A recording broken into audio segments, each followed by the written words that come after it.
धार जिले में शिविरों का सिलसिला लगातार जारी है। इसी क्रम में आज कुक्षी के कन्या विद्यालय में जन सेवा शिविर का आयोजन किया गया। इसमें 28 विभाग के कर्मचारी ने अपने कैंप लगाए। जन सेवा शिविर में तत्काल निराकरण करने की बात कही थी, पर मौके पर किसी का भी निराकरण तत्काल विभाग ने नहीं किया। सैकड़ों की संख्या में आवेदन तो आए, मगर 4 बजे तक विभाग अनुसार स्टॉल पर नहीं पहुंच पाए। आवेदन का सिलसिला सुबह 10 बजे से शुरू हुआ था।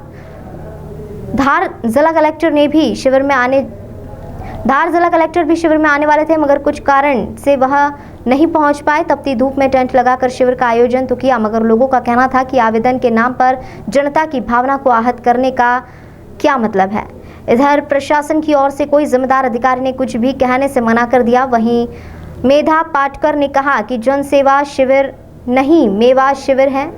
तत्काल आवेदनों पर निराकरण होना था, तो कितने निराकरण हुए? कलेक्टर महोदय आखिर क्यों नहीं पहुंचे?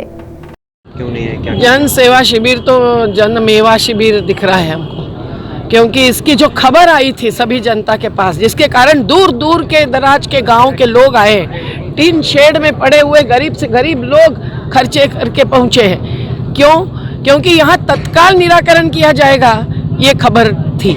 लेकिन अभी कह रहे हैं कि कुछ मुद्दों पर तत्काल निराकरण। मुझे तो अभी कोई मुद्दा नहीं दिख रहा है कि जिसका तत्काल निराकरण किया है। और जो सालों से आवेदन डाल चुके हैं, जैसे कि पुनर्वास बाकी है, घर प्लॉट बाकी है, या 5,80,000 बाकी है, या 60 लाख देना बाकी है, या 15 लाख देना बाकी है, जो हमने 36 साल के संघर्ष से कानूनी और मैदानी ले लिया, और वसाहतों में सुविधाएं भी जो कानूनन हक है वो भी बाकी है। तो इसका अगर इतने साल से नहीं निराकरण हुआ, आज फिर पोर्टल पर आवेदन डालना हुआ है, लेकिन उससे क्या होगा?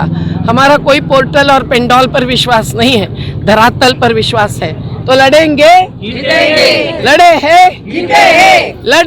ये जाहिर किया गया था कि नहीं कि यहाँ कलेक्टर आएंगे खुद, लेकिन लोग 12 बजे के पहले से ही यहाँ आके हाजिर रहे हैं तपते धूप में, पर कलेक्टर यहाँ आए नहीं। और अचानक खबर आई कि कलेक्टर चले गए हैं भोपाल। एसडीएम साहब कम से कम यहाँ आए, लोगों से मिले, कुछ सुनवाई की, पर उनके हाथ में क्या है? पुनर्वास अधिकारी को क्यों निकाल दिया है सभी पदों से? एग्जिट पॉलिसी चल रही है, पुनर्वास खत्म हुआ है, अब क्या जरूरी है पुनर्वास अधिकारी की? ये जो बात है वो बिल्कुल गंभीर रूप से अन्यायकारी है। आदिवासी दलित समाज के कई लोग आज टीन शेड में और अलग अलग शासकीय भवन में, जहां उनको डूब आते हुए पुलिस बल के साथ डाला गया था, उनको आज निकालने की कोशिश नहीं, नोटिस दे रहे हैं। और वो कहाँ जाएंगे ऐसे तड़पते धूप में? हमारा साफ मानना है कि दलित और आदिवासी परिवारों पर अगर ऐसा अत्याचार होगा तो वो अत्याचार प्रतिबंधक कानून के तहत अपराधी साबित होगा।